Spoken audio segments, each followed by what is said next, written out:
to Rabbi Yochanan, um,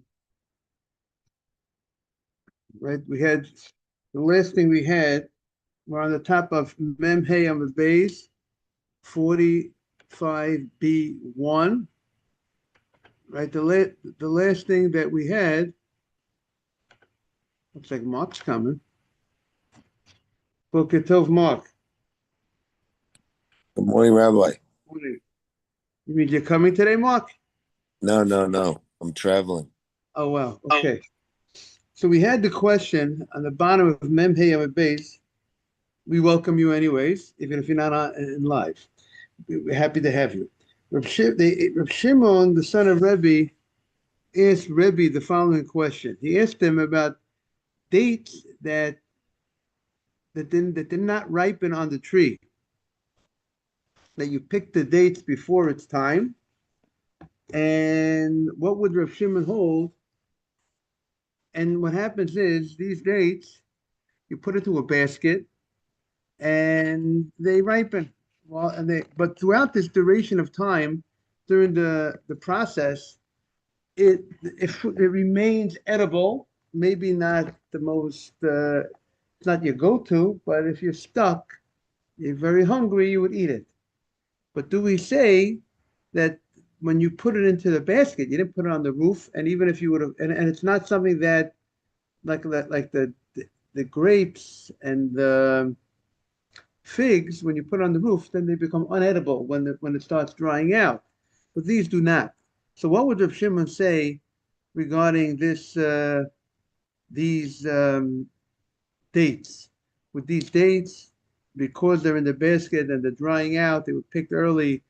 Um, were you allowed to eat them? Are you allowed to take them on the Shabbat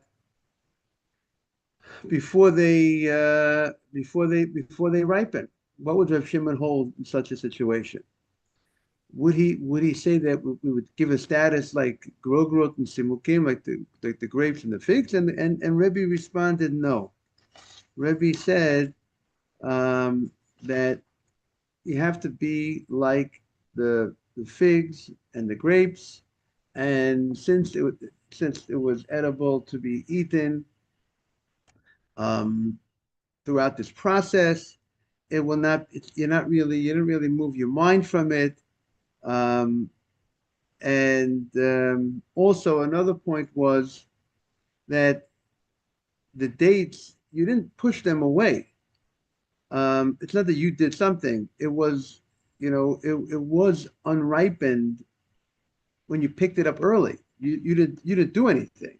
When you do an action, let's say by the grapes, and it's interesting, the grapes and the figs, they were edible and you pushed them away. You did something by putting them on the roof. Here, you didn't push them away. You didn't actively push them away. They were pushed away on its own, and um, and you and you and it was edible. But throughout the process, but that level of pushed away, it wasn't. But it was edible throughout the process. So therefore, it's not considered muksa to Reb Shimon.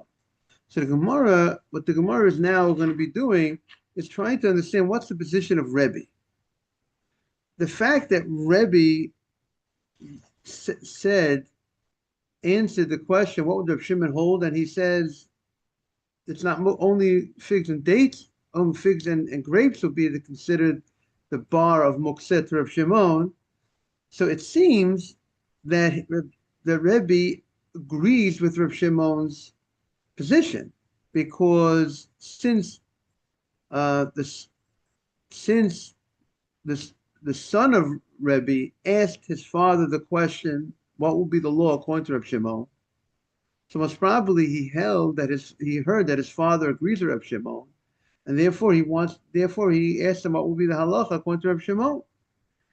And to that the Gemara challenges, which would seem to imply that Rebbe is on line with Reb Shimon. And the Gemara says, Rebbe let's say mukseh. Rebbe doesn't hold the mukseh, but nan. We learned in the Mishnah, ein mashkin v'shochatin hamidbariyot. You can't, when Yom Tov comes, Yom Tov you're allowed to slaughter animals on Yom Tov, And what they used to do is they used to water the animals, we said, before they would slaughter them. Because by watering the animals, giving them to drink, before they slaughter them, that would make it easy to take the skin off the animal. So it says you can't shochatim amidbariot. You can't slaughter the animals that are outside the yishuv. Let's say the animals that are outside the tchum. You have animals that are not within the inhabited area. We'll see what the Gemara is going to explain what that means. Because since they were outside the inhabited area, your mind is not on them. When Yom Tov came, you didn't prepare them. They're out of the yishuv. They're out of the area that people are living, so to speak, and therefore they are considered mukseh. They're considered um, separated from you when Yom Tov came. Now, so the Gemara says, of a mashkin v'shochatin et habaytot. But the animals that are the more domesticated animals, those are the animals and that you could go ahead and slaughter. We'll see what's called baitot. What is it? What is within what is in that area? The baitot. Those animals I could go ahead and slaughter. So the Gemara says the Tanya, right? So the commentary says the midbariot, the ones that we call are in the desert, so to speak. Those are the ones that stay a long time outside the inhabited areas. And since they weren't in the inhabited areas when Yom Tov came, most probably your mindset wasn't on them to eat them for Yom Tov. Therefore, they're considered mukseh, and you can't go ahead and slaughter them on Yom Tov. So that's that would be that opinion. So the Gemara clarifies this point. The Gemara says, Elahain Tanya, we wanted to write the Elahain Midbariot. What are called the ones that are in the desert? What are called the animals that are outside that we call not domesticated regarding this halacha? Kol sheyotzot b'Pesach.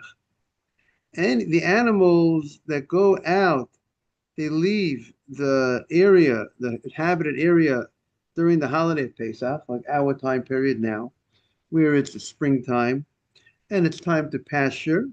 They go out and they come back with nichnosot b'revia, and they come back in the beginning of the rain season, which is the month of Cheshvan, which is after Sukkot.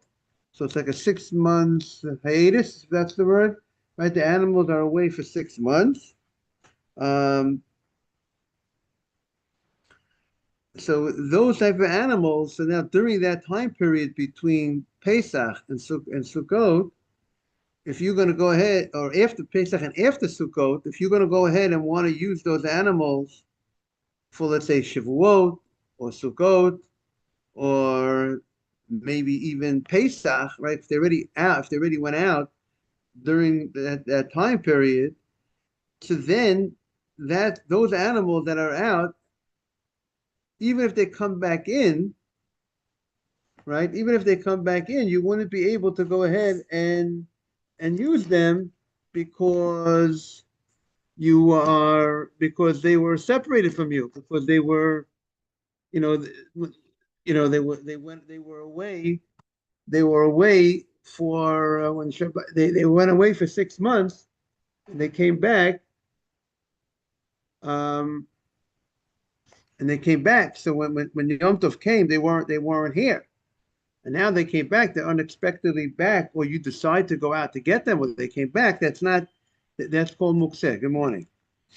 So that's what the Gemara says.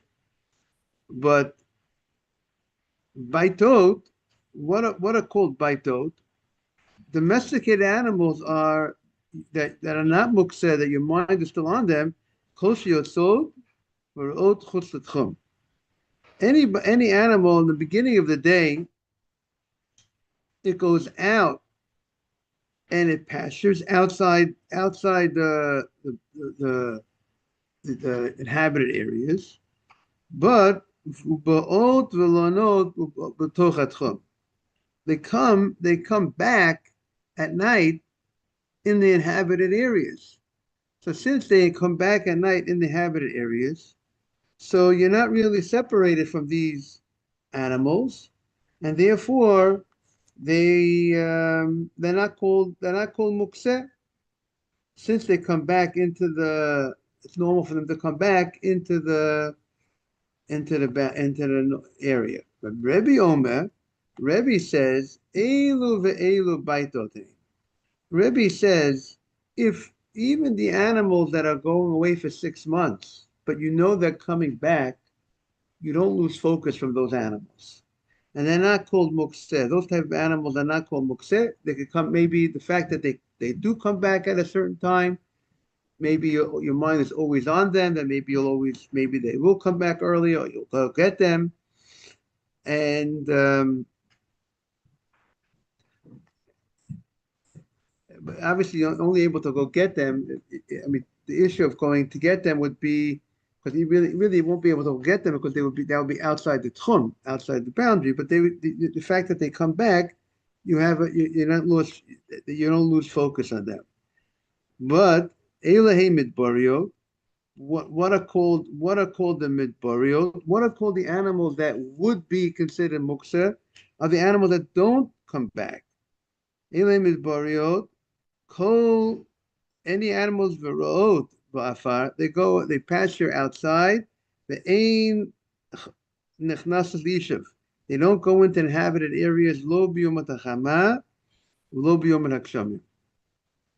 The animals that go out and they're not expected back.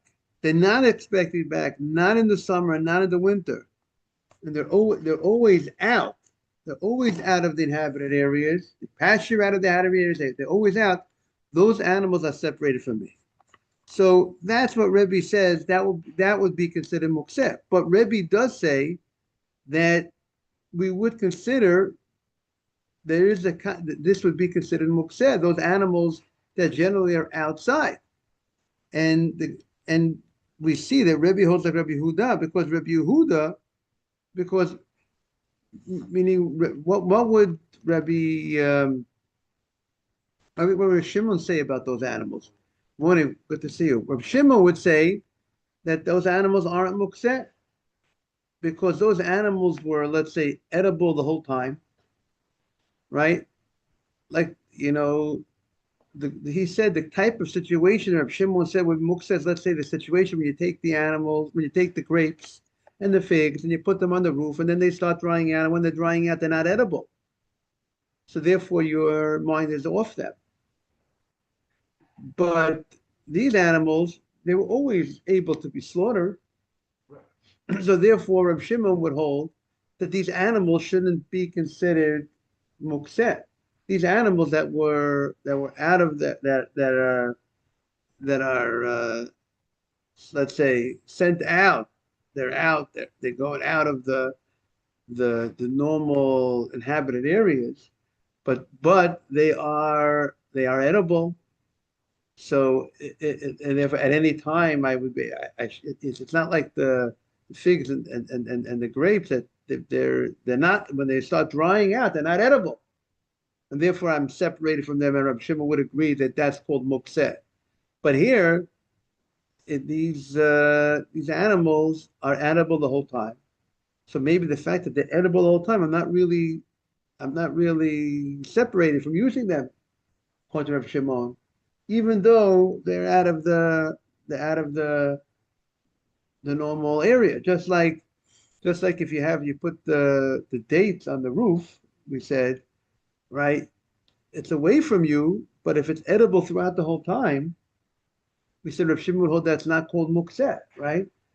Or the dates dates in the basket, right? They were there to ripen, but since they're edible throughout the whole process, we said it's not separated enough from you, right? To be able to be separated from you is when that on Shabbat the item would be not edible for me. and I pushed it away. So that's the Gemara's question. Regarding these animals, throughout the time, they're always edible to slaughter. So therefore, and yet Rebbe says it would be considered mukseh, these animals. Does Rebbe believe they need to satisfy both conditions, setting aside and it not being Right. So the Gemara is saying, let's say, according to Reb Shimon, in order to be, if according to be mukseh, it has to have both conditions. Let's say setting is, and Rebbe's not subscribed. So Rebbe's not subscribed. He's making a lower standard, like then that it could be mukseh, could be separated from you even without both conditions being met. Separating. Just being separate by sending it outside the domesticated area seems to be enough, even though it's edible.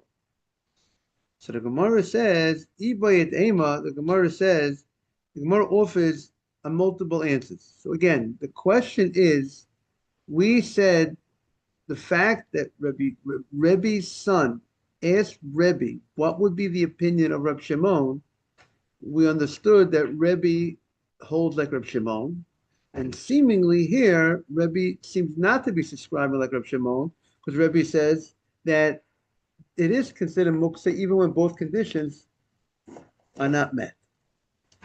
Ezra, we are on 45b1 on the bottom of the first column. So the Gemara says the following: Ibayit Ema. If you want, you could say Hani Nami Kegrogerit V'Simukum Damir.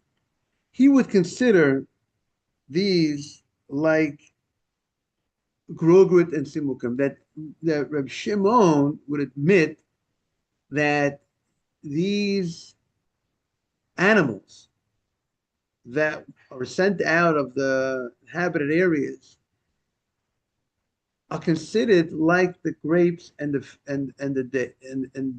figs. Why? So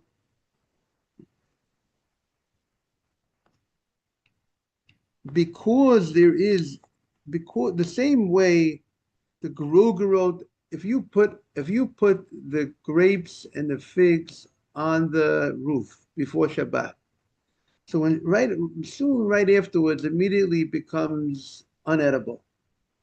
When Shabbat comes, it's unedible because the ripening process starts. So these animals that are far away from you are also not considered fit when Shabbat came because of the great tircha, the great tircha, the great difficulty to bring these animals in, right? These animals are too far away from you. So because they're outside, they're not in the domesticated area. They are and because of the great difficulty of bringing them in, so that level will make it separated from you. Meaning to say, even though these animals, again, it's Yom Tov, and you let us slaughter animals, but because these animals are so far away from you, and there's a tremendous difficulty to bring the animals in, you got to go far to get them. So therefore, that makes it from your mind separated from you.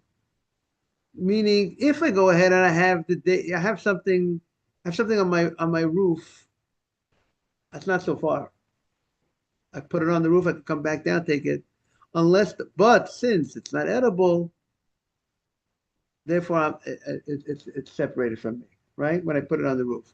If I would put something else on the roof that's edible throughout the duration, that will not be mukseh, but it's not a big deal to go up to the roof. But since it's not edible when it's on the roof, the figs and the grapes, so therefore they're considered separated from me. But here I have something else that's happening that we're going to consider it not edible in a certain sense. The fact that it's so far away from me, it's like, to me, it's not practically edible for me. Not the basket of the figs. But the basket of the figs, Mark, is nearby. So the basket. Let's contrast the basket of the figs. I would eat them if I'm stuck. I ran out of other food. I would eat them, and it's not so difficult for me to get them. They're right in the basket. So So therefore, they're not. everybody would agree they're not mukseh, including Rav. Everybody. I mean, at least for sure, Reb Shimon, we're focusing in on Reb Shimon's opinion. That Right. Reb Shimon would hold that by the basket with the figs, it's not muktzah. Even though they're doing riping, and generally people don't eat this type of food, but since they would eat it when they're stuck, it's not considered separated from you enough. But when you have the animals all the way out, which is a tremendous deal to get them back in, that's considered more like more. We'll treat it like the figs and the grapes that are separated from me because of the great difficulty of getting to these animals that are so far away. That's one approach. There's going to be other approaches. If you want, you could say the dvarav the Rav Shimon Kamalei. Then really, you're right.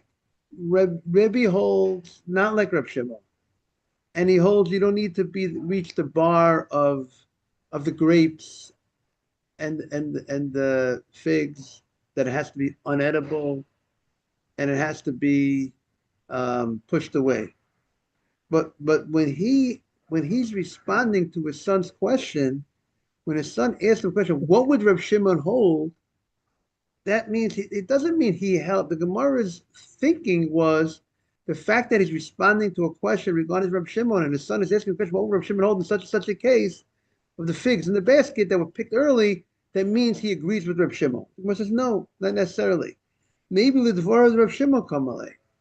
Maybe Rebbe is only addressing what would Reb Shimon hold in such a case.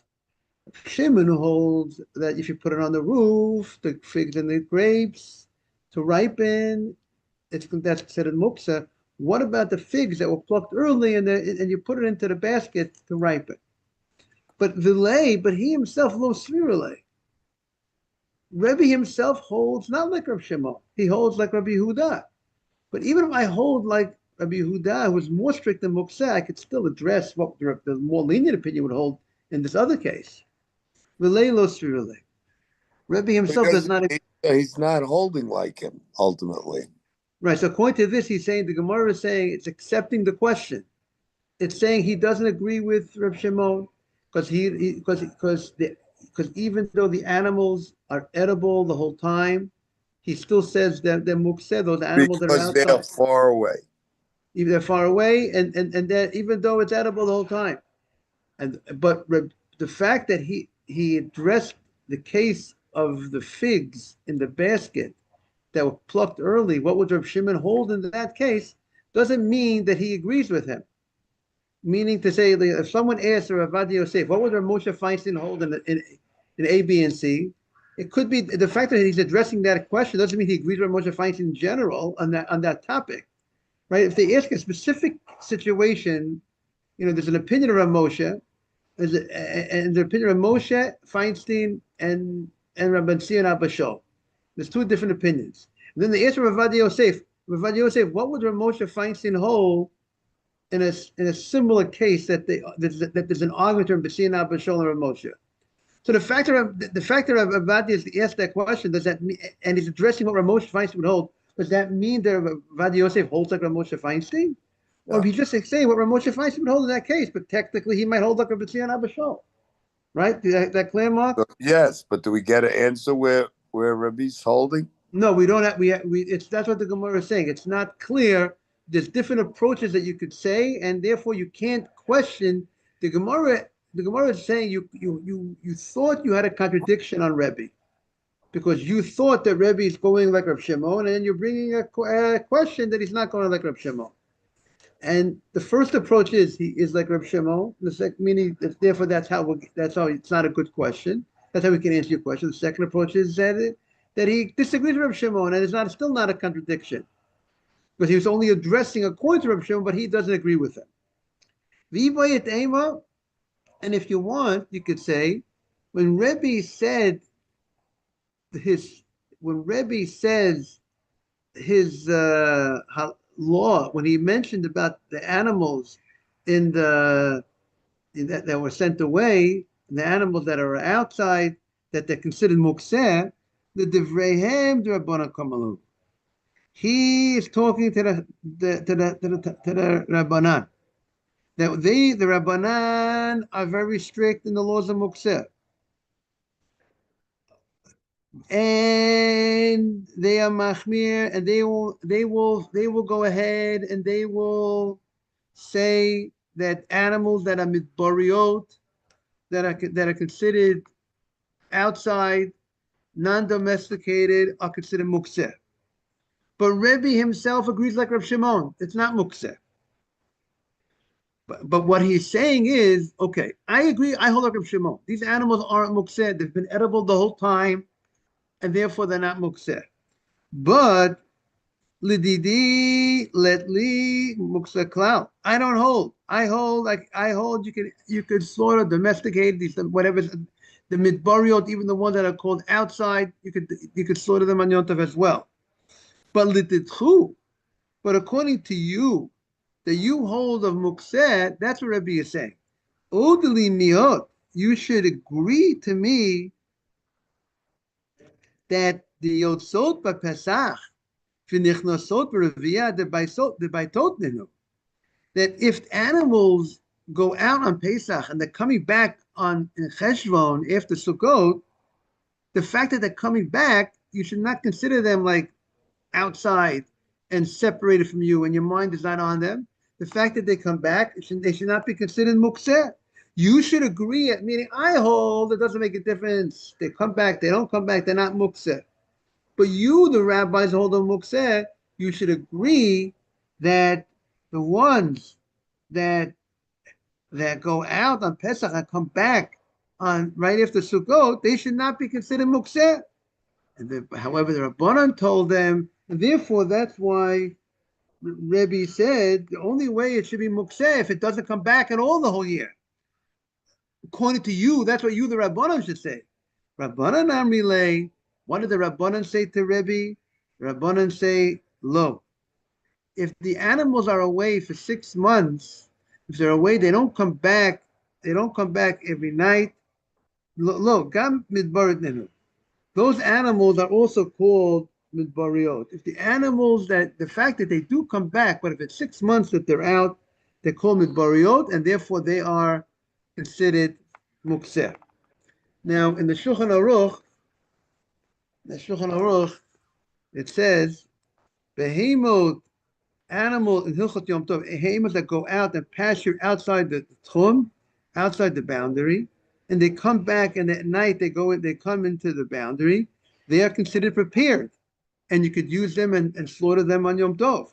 But the ones that pasture outside the tchum, if they pasture outside the tchum, if they come on Yom Tov, you cannot slaughter them on Yom Tov because they are mukseh. The people of the city don't have, are not thinking about those animals. And then Shulchan Aruch makes a distinction between Jewish animals and animals that belong to a guy. He says that's talking about animals that are owned by a Jew, but non-Jewish animals, a guy, it's different. They don't need it. It's not Jewish. It's not like we have to prepare something beforehand that it should be prepared for us. Our mind, if it's our animals, if we don't plan it, if it's outside the boundary and they don't come in, so for us it's not prepared. But the animals of the goyim don't need the preparation, and therefore he has he discusses what the halacha would be more regarding what situations the animals that belong to Gentiles would be muksa and would not be muksa. Okay, I want to wish everyone a beautiful day. We'll be back tomorrow. Thank you all for being on. Have a great day. Have a great day, Rabbi. Great day. Thank you for joining. Safe Yeah. trip. You too.